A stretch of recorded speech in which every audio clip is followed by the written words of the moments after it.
Assalamualaikum warahmatullahi wabarakatuh. Selamat pagi anak-anak yang solih dan solihah. Gimana kabarnya hari ini? Ibu harap kalian semua senantiasa diberi rahmat sehat oleh Allah Subhanahu wa Ta'ala ya. Amin.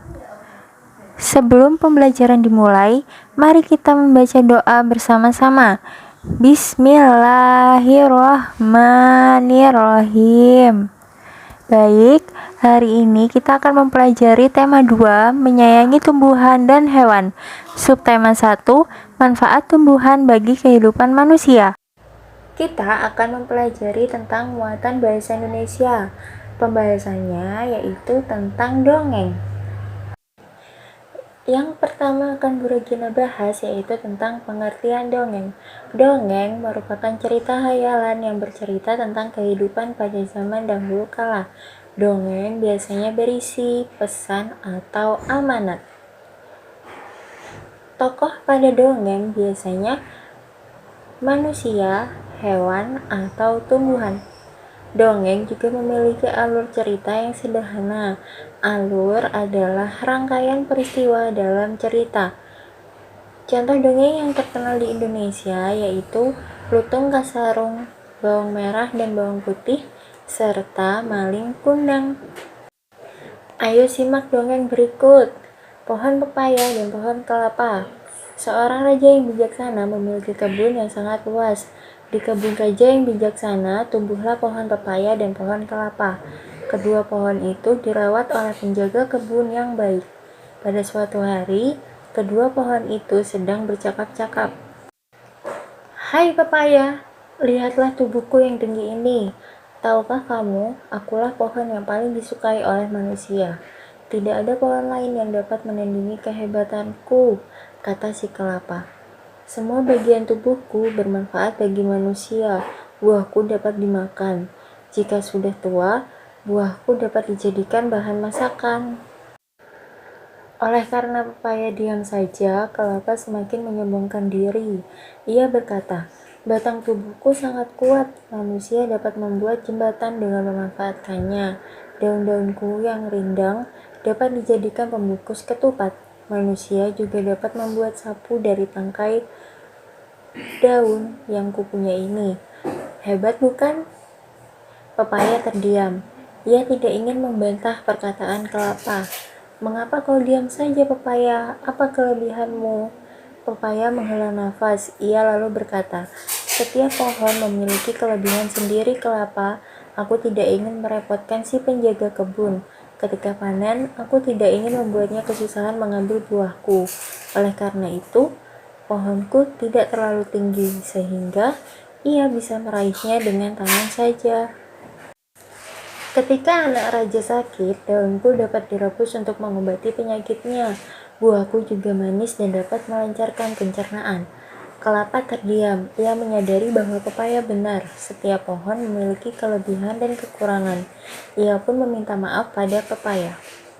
Nah, dari dongeng yang sudah Ibu ceritakan tadi, kita dapat mengetahui tokoh yang terdapat dalam dongeng tersebut adalah pohon kelapa dan pohon pepaya. Amanat yang terdapat dalam dongeng tersebut yaitu jangan menyombongkan diri karena setiap sesuatu memiliki kelebihan dan kekurangan masing-masing. Berikutnya yaitu jenis-jenis dongeng. Yang pertama ada mite. Mite merupakan dongeng dengan latar belakang sejarah yang mengandung hal-hal ajaib dan dianggap suci. Biasanya tokohnya adalah dewa-dewa.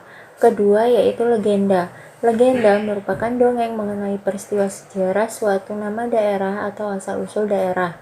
Ketiga, ada fabel. Fabel merupakan dongeng yang tokohnya adalah hewan dan menceritakan tentang kehidupan mereka. Keempat, yaitu hikayat. Hikayat merupakan dongeng yang menceritakan kehebatan atau kepahlawanan seseorang. Terakhir, ada parabel. Parabel merupakan dongeng yang menggunakan perumpamaan untuk menyampaikan pesan moral. Berikutnya yaitu unsur-unsur dalam dongeng. Pertama, terdapat tokoh. Tokoh merupakan para pelaku yang ada di dalam dongeng. Kedua, latar. Latar merupakan tempat, waktu, atau suasana dalam dongeng. Ketiga, yaitu watak tokoh. Watak tokoh merupakan sifat tokoh dalam dongeng.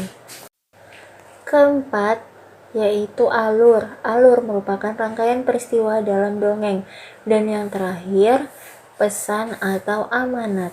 Pesan atau amanat merupakan pesan yang ingin disampaikan penulis kepada pembaca.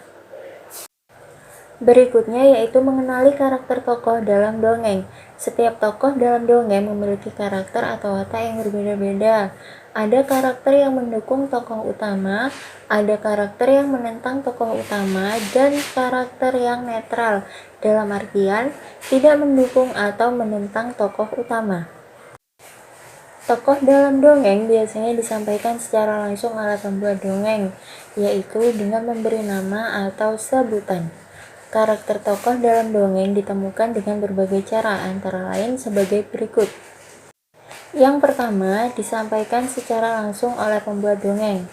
Yang kedua, melalui percakapan antar tokoh. Yang ketiga, disampaikan oleh tokoh lain. Dan yang keempat, melalui pendapat tokoh lain. Berikutnya yaitu menemukan pesan dari teks dongeng. Dongeng biasanya berisi pesan yang ingin disampaikan oleh pengarang kepada pembaca. Untuk menemukan pesan tersebut, kita dapat membaca atau menyimak dongeng dengan cermat. Selanjutnya yaitu menceritakan isi dongeng berdasarkan gambar seri. Dongeng juga dapat disajikan dalam bentuk gambar seri. Gambar seri adalah rangkaian gambar yang mewakili isi cerita atau dongeng. Langkah-langkah menemukan pesan dalam rangkaian gambar seri. Yang pertama, mengamati gambar dengan cermat. Kedua, memperhatikan susunan atau urutan gambar. Ketiga, memahami setiap peristiwa pada gambar. Dan yang terakhir, menemukan pesan dalam rangkaian gambar yang membentuk cerita. Sekian pembelajaran hari ini, semoga bermanfaat ya anak-anak. Terima kasih, kurang lebihnya mohon maaf. Wassalamualaikum warahmatullahi wabarakatuh.